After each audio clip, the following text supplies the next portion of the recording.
So this work is joint with Elizabeth Centron and Chris Walters. And I think it resonates a lot with the conversation that we just had with the commissioner, so hopefully we can hit on some of those same things as we go. So thinking about replication, not just in charter schools or not just in schools in general, what do we usually see? What happens? Something that's very common is that there's an initial demonstration program. Yesterday we were talking about preschool and the Abecedarian program. And then everybody says, wow, this is terrific. Let's do it again. And then they do it again, and somebody studies it. And for some reason, things don't look quite as good as they did the first time around. So we've seen that with early childhood programs, class size reduction, success for all. It's not that the replications aren't successful necessarily, just that they're not as successful as the original implementation. Why could that be? What is happening? Is it that there are differences in inputs? So for class size reduction, going from a small scale program to a large one, the quality of teachers is going to matter a lot. Who can you recruit? Yesterday we also talked about changing the counterfactual. So if you have a demonstration program in a time where there aren't a lot of resources and options, and then you start a program decades later and there are more options, then maybe it's not surprising that you don't see big results. It could be that the population that you're serving is changing and is more or less responsive. It could be that we needed a strong, cool, fun leader to start the program, and if we have somebody who's not the originator, we can't replicate it. It could just be that we have a small sample size and we happen to find an outlier, and while we are bringing more data in, we're getting closer to that true mean, what we believe the actual effect of the program is. Or it could be publication bias. So maybe there are evaluations of preschool-like programs that never got published because they didn't find anything. And what is really going on is something closer to some of the effect sizes that we see today. So that is my framework for thinking about replication. We have this problem of replication not always working, but replication is such an appealing solution. We see something that works. Why not try and create it again and use that as our key to making change and improving things? And this stands in contrast to what we see so often in education and in other sectors as well, this policy churn or just a new curriculum, a new administration, something new, and instead of going to something new, saying what works and how do we replicate it. So today I want to talk about Boston's charter sector, and this is a situation where replication actually worked. And I want to tell you a little bit about the effects of Boston charter schools, but then I really want to spend as much time as possible talking about why it worked as much as I can. I think my evidence there is less strong than my evidence on the general effects, because I think that's where the lessons are to learn from replication and scaling up. So charter schools in Boston tend to be no excuses charter schools. Some charter schools don't use that phrase anymore, but they're characterized by having longer school days and years, having very high expectations for their students, both in terms of academics and behaviors, that often include systems like a merit-demerit type discipline system, having uniforms, frequent teacher feedback, both formal and informal. The principal is in there doing 5-minute or 10-minute observations several times a week. High intensity tutoring, often built into the school day, and data-driven instruction. So that's often giving interim assessments, analyzing the results of those interim assessments, and then reteaching based on those results. There's a growing base of evidence that these no excuses charter schools generate large gains for students. And in some places, we also have evidence that those gains are not just on test scores, but are also in things like going to take the APs, scores on the SAT, and going to a 4-year college. And much of that research is based on lotteries, where we take advantage of the fact that these schools are oversubscribed and more students want to get in than there are seats are available. By law, the charters need to run a lottery. And the researchers, like me, are thrilled that the law works that way, because that gets us a natural experiment where we have a treated group and a control group who we can compare, not worrying about selection bias into who is choosing to attend a charter school. So these no excuses practices, there have been small-scale experiments where they've been used in district schools, but as a whole, they've mostly been concentrated in charter schools, and I mean that whole suite of practices. You'll, of course, see some districts experimenting with a longer school day or tutoring as part of their curriculum. And in the places where no excuses charter schools exist, they generally serve a small share of students in that city. New Orleans obviously is an exception to that. So what happened in Boston and Massachusetts? In 2010, there was a change in the law, the lifting of the charter cap that had to do a lot with Massachusetts wanting to get some race to the top grant dollars. And the state lifted the cap on both the number of charter schools, and there's a sort of complicated funding formula around it, so they lifted the cap in terms of the amount of funding that could go to charters. But the really interesting thing that Massachusetts did, which as of yet, I don't know if it exists anywhere else, I haven't seen it anywhere else, is they selected some charters to be proven providers. So charters that had a track record of success, and that those schools were the schools that were allowed to open new campuses under this law. So rather than evaluating new charter school applications, they evaluated applications from existing providers, so that you didn't necessarily have to be in state, and you didn't necessarily have to have your own charter school. You could say that you were an existing provider of education services in a different realm. And those were the providers that were allowed to open these new campuses.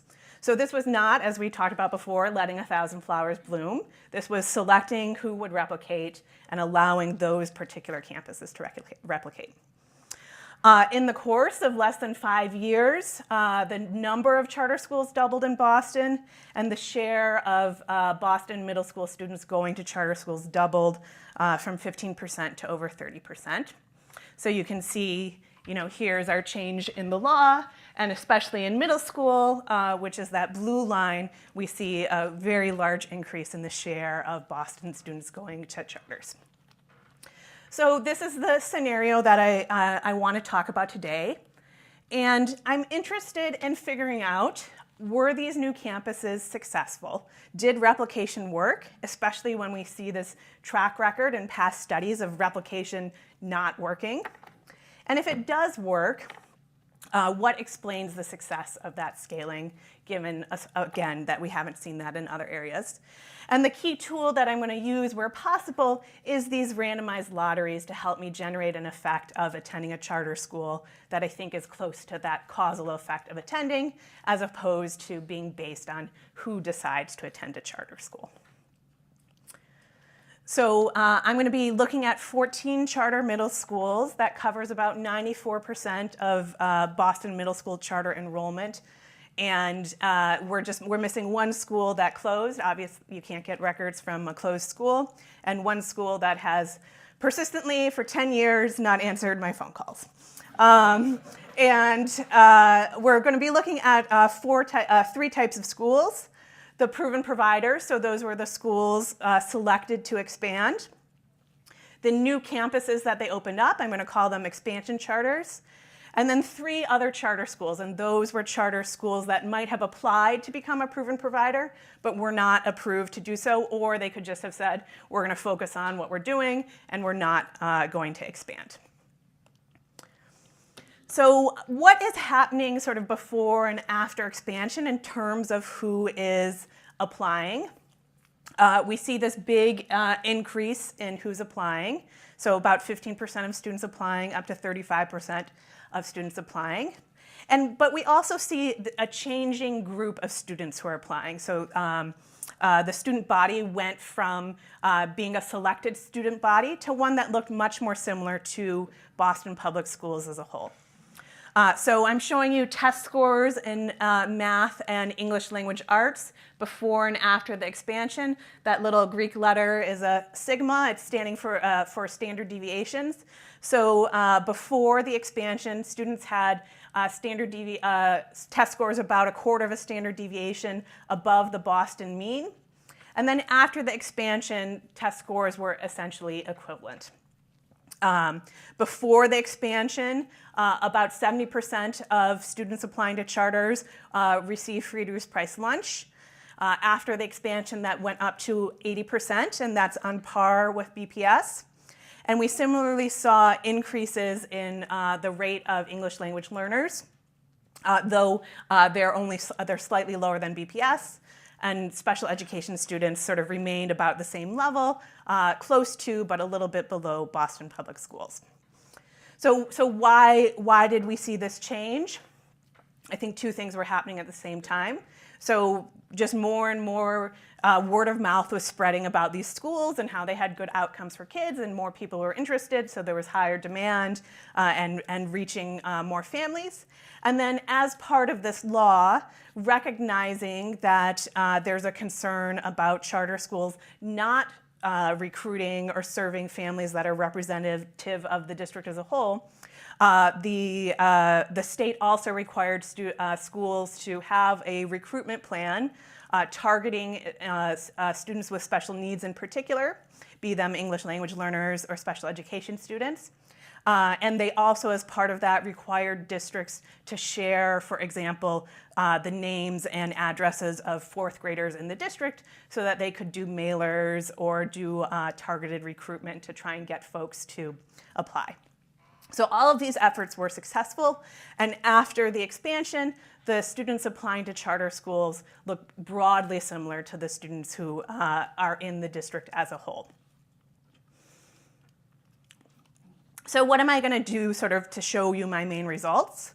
I'm going to estimate the effect of charter attendance at these 5 different types of schools. Proven providers and other charters before the change in law. So these schools hadn't yet been identified as proven providers. They would later be identified. And that's going to help figure out, okay, did the state successfully identify the best performers to be the ones to expand? And after expansion, I'm going to look at those proven providers, those expansion charters, so the new campuses, and also the other charters as well to see if there's changing performance over time. And I'm going to use the charter school lotteries to help me generate causal effects. I have some appendix slides with a lot of Greek letters on them that if anybody wants to talk about in the break, we can. But for now, I'm going to sort of wave my hands a little and tell you about what I'm doing. So in general, I'm looking at the test scores of students who were offered a seat in the charter school lottery and comparing them to the test scores of people who were not offered a seat in that charter lottery. And then to get that effect in the terms of 1 year of charter attendance, I'm dividing that by the years of attendance for those who were offered a seat minus the years of attendance for students not offered a seat, and essentially estimating this for each of my 5 charter school types. I'm estimating this all at the same time because I want to be comparing the charter schools to traditional public schools, not to other charters. So some students are applying to multiple charter schools and multiple charter school types. So I want my comparison to be to the alternative that they would go to if they did not attend a charter.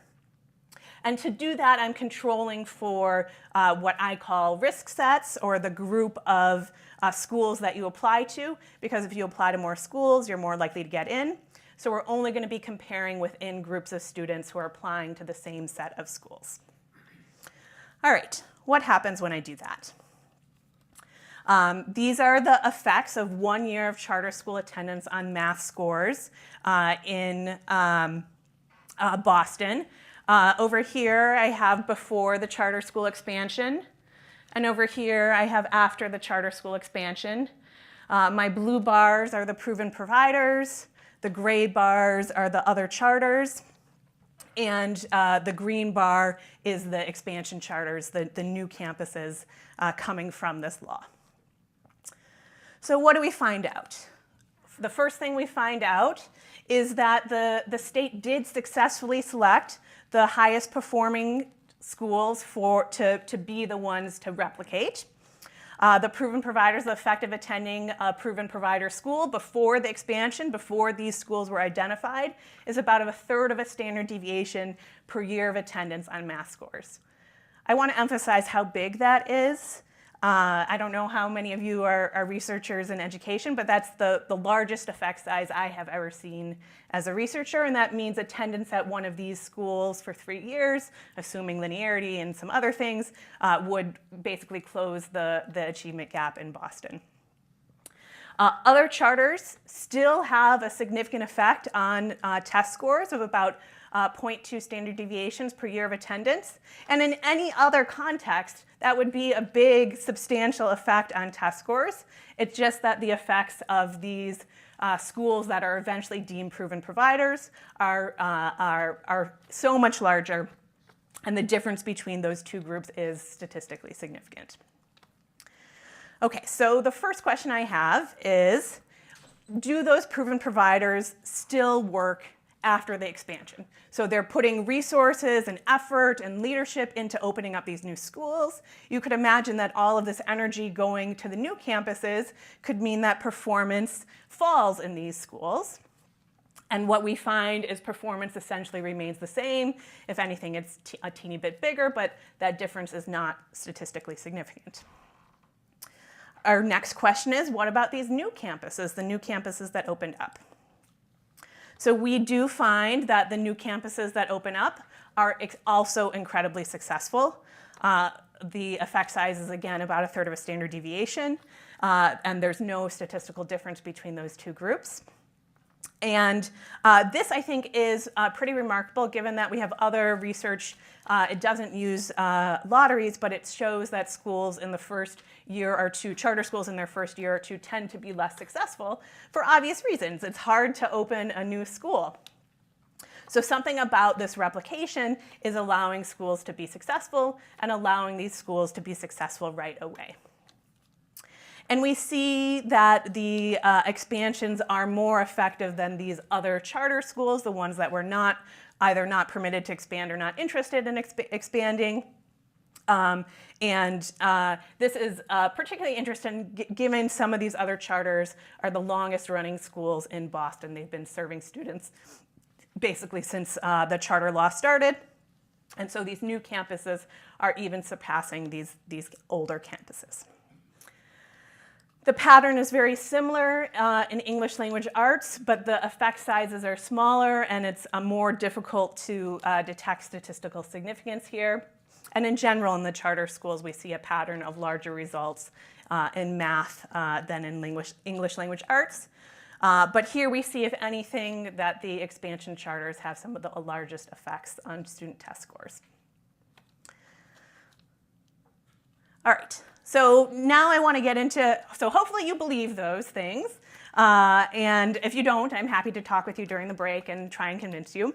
But now I want to try and talk about why those schools were successful, because I think that's where there are lessons to learn in terms of replicating other programs, other schools. Maybe they're charters, maybe they aren't charters. So our first theory is to look at human capital management.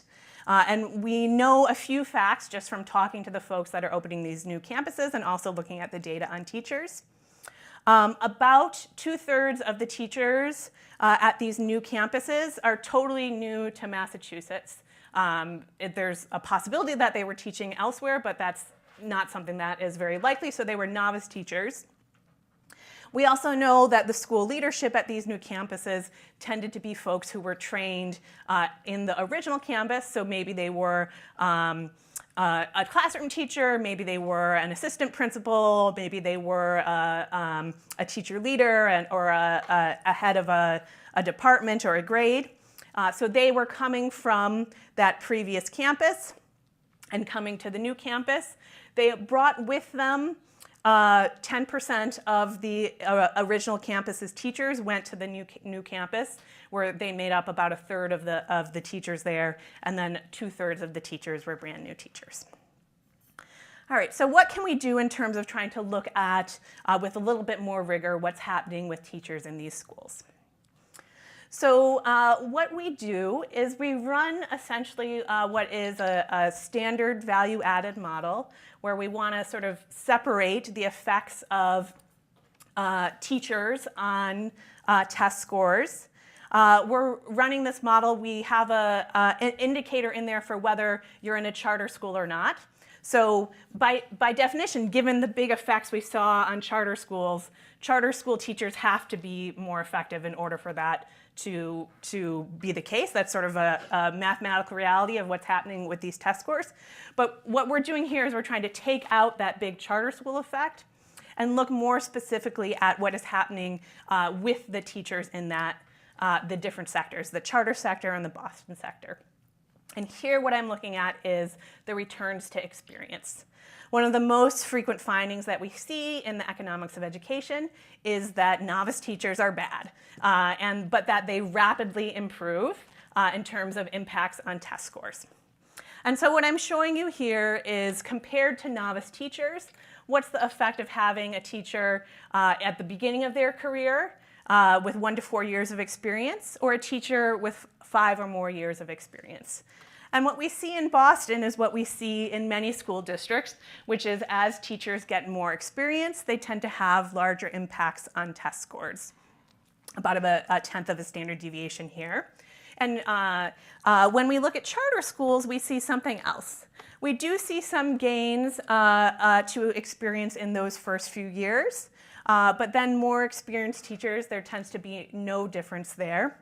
And the difference is the charter school experience profile is just basically flatter than the experience profile in Boston Public Schools, though we can't detect statistical significance here. We just only have so many 4th through 8th grade classrooms that we can look at where we have enough teachers to look at this. So there seems to be suggestive evidence that charters are able to sort of, in this context, take or mitigate one of the most common findings that we see, which is novices that are need to spend time in the classroom in order to improve. So there still is an effect, it's just smaller there. The other thing that we look at is the spread of the effectiveness in these different sectors by the school level, by the teacher level, and by the classroom level. So what am I showing you here? I'm showing you the standard deviation of the school effect, the teacher effect, and the classroom effect. What does that mean? That means that as I'm estimating what is the effect of an individual teacher, I'm also estimating the effect of all the teachers in my data set, and I'm looking to see how spread out are they. Are they bunched tightly together? Are they spread far apart? And I'm doing that also for schools and also for classrooms. And something that I find when doing this is that at the school level, it's very similar between charter schools and the traditional public schools. As a whole, we know that charter schools are more successful in this context, but the range of success is similar in the two sectors. But we start to see a difference when we look at teacher and classroom effects. And in the charter school sector, we see that teachers tend to have less of a range in terms of their effectiveness. And in the traditional sector, there's more of a range. Those teacher effects are more spread out. And to me, this is my interpretation of this, is that the charter schools are getting their teachers to all perform well, as opposed to having some high performers and some low performers. They're bringing them in together to have a more consistent level of performance across teachers. Something that was incredibly interesting to me is that we also saw this bringing in less variation at the classroom level. And so the classroom level is saying, I have a 6th grade class in first period and I have a 6th grade class in second period. Are there differences between those two classrooms? And each year I have a classroom.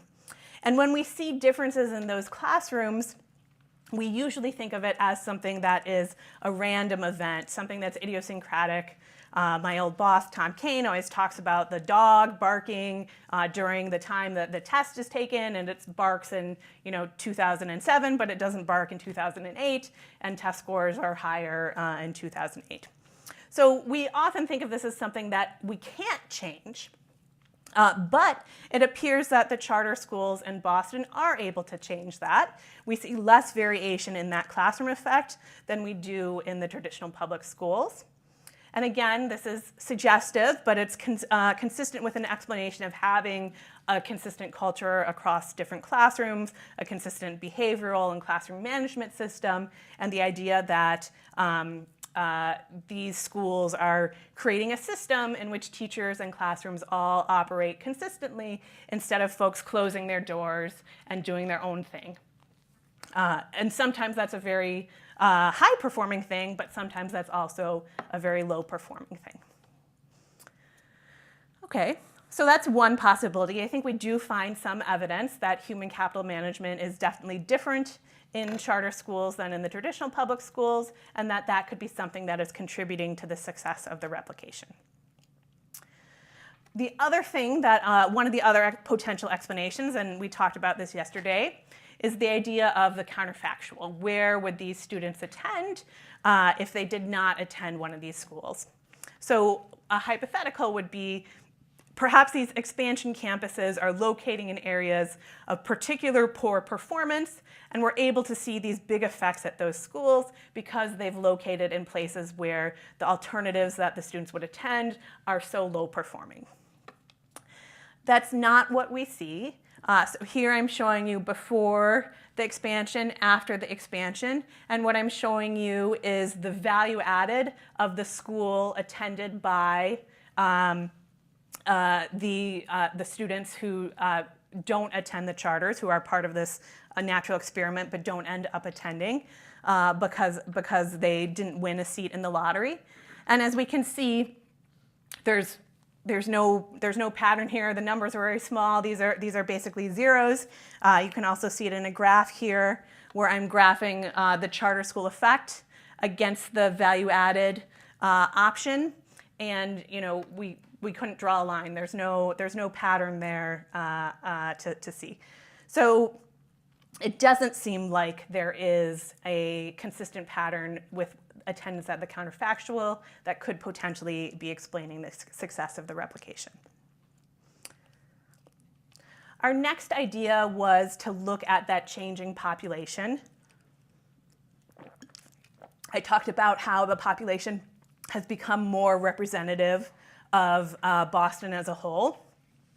If charters are more effective at educating these students who are now more representative, we might see some of these gains be due to the fact that the expansion charters are educating students that are particularly easy for them to educate.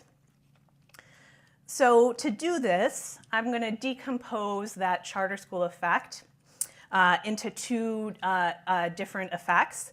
And again, if anybody wants to talk about the Greek, we can do that at a break. So we can decompose that into the average treatment effect at that particular type of charter. And so that's answering the question, how effective is this charter school for the typical Boston kid? And then we can also estimate some match effects. So what is the match between this school and the particular mix of kids they get? So based on the proportion of kids that are on free and reduced price lunch, or that have come in with high or low baseline test scores. So if they're, for instance, charter schools are particularly good at educating students that have lower baseline test scores, and the expansion charters serve more of these students, that might account for some of the success that we're seeing in those campuses. So what happens when I do that? And here I'm focusing on the expansion charters and the proven providers in the time period after expansion. We see that the average treatment effect at these two types of schools is very similar. Again, about 1/3 of a standard deviation per year of attendance. And we can also look at, and so just to be clear, so that's saying the effect of attending this school for the average Boston kid is pretty much the same across these two sectors. we do see that the expansion charters do get this small bonus, this match effect. And that's because the charters are getting more low-scoring kids. And as a whole, we've seen that the schools tend to be more effective for the low-scoring kids. But the change in demographics and the amount of that premium, how much better they do for those students, is such that it's really just a tiny factor in terms of their overall effectiveness that this match is contributing to. So we do find some evidence that there are demographic changes and that there are different treatment effects for this new population of schools. It just isn't big enough to really explain what is going on. So then we're left with talking about the school model. And here I get to a very uncomfortable place for me as an economist. We're in the realm of qualitative research. What did we do? We talked to the folks at the schools. And there were some consistent things that came out of that conversation. This is by no means a rigorous qualitative effort. Only suggestive. It adds some color to what we have talking about. These charter schools tend to have a very large number of applicants for spots for teaching, and so they can be quite selective.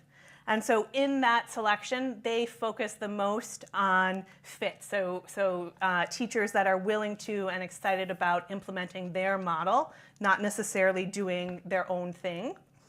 And they tend to have a very talented pool of folks applying. So within that talented group of folks, they are looking for individuals that have this commitment to the same school model. They are able to use this additional scale that they have to facilitate curriculum planning across multiple teachers, to do professional development. If there is a particularly effective lesson that's happening at the parent campus, it gets passed along to the expansion campus, and they're able to take advantage of those communities of scholars to come up with some best practices. And they also, in this model of no excuses style charter schools, do have that frequent feedback, that frequent observation. So that is sometimes even happening across campuses where leaders are looking at the practices in both the parent campuses and the new campuses, and it's just constant that people are coming into the classroom. I've gone to some of these schools and I've observed, and it just is, the kids don't even notice when an adult comes into the room and stands in the back for 5 minutes and then leaves, and then the school leader often then does a download later in the day just saying, oh, I saw you do this, can you think about doing this instead? What would be different? These expansions are happening 1 to 2 grades at a time, so they're not opening up an entire school at a time, and I think that this scale allows them to control and do this type of close monitoring that would be less possible with a larger scale expansion. Some of these parent campuses are opening up more than one expansion campus at a time, but they tend to open up only one new campus in a given year, so they're not opening multiple campuses at the same time.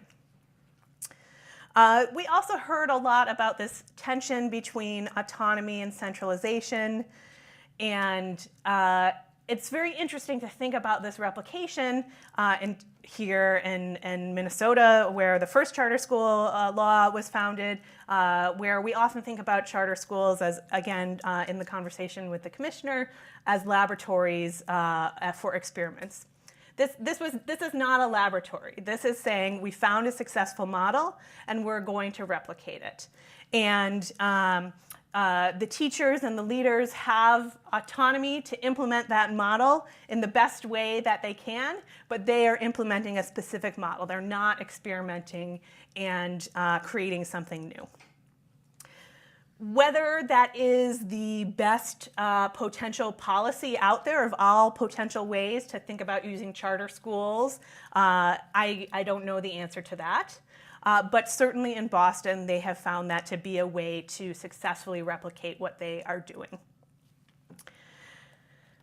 I think we have the strongest evidence that of the factors that we've looked at, what is contributing to the success of the replication is the human capital model, where they are relying more on their ability to select teachers and their strong curriculum and lesson plans to support new teachers as opposed to selecting as opposed to training up novices. They expect novices to be able to be successful at implementing their lessons plans from the start, and they're providing support and observation around that.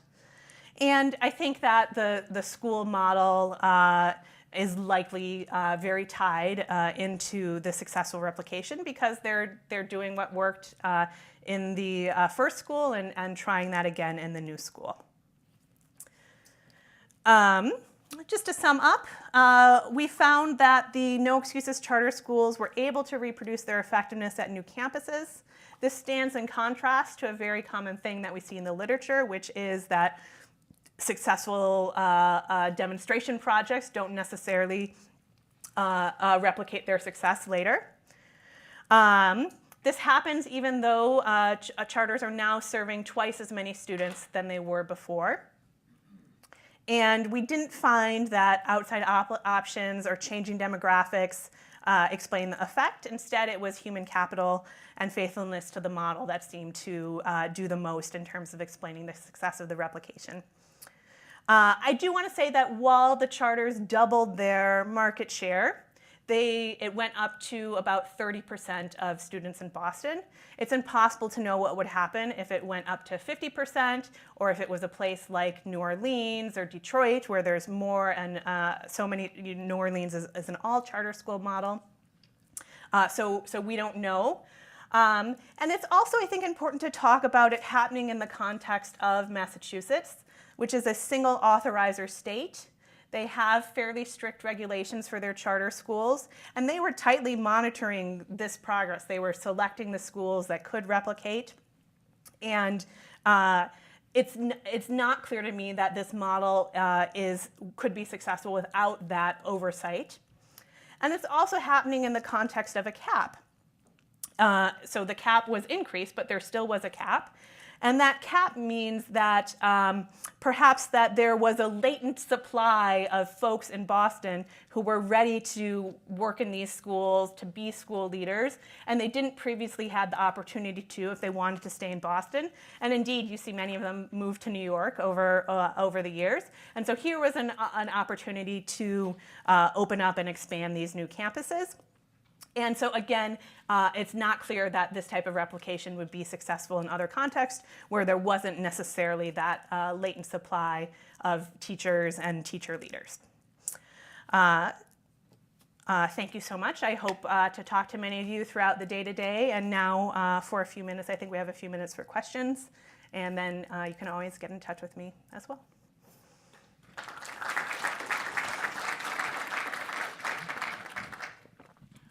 That was a terrific presentation. Thank you so much. Very clear, very convincing.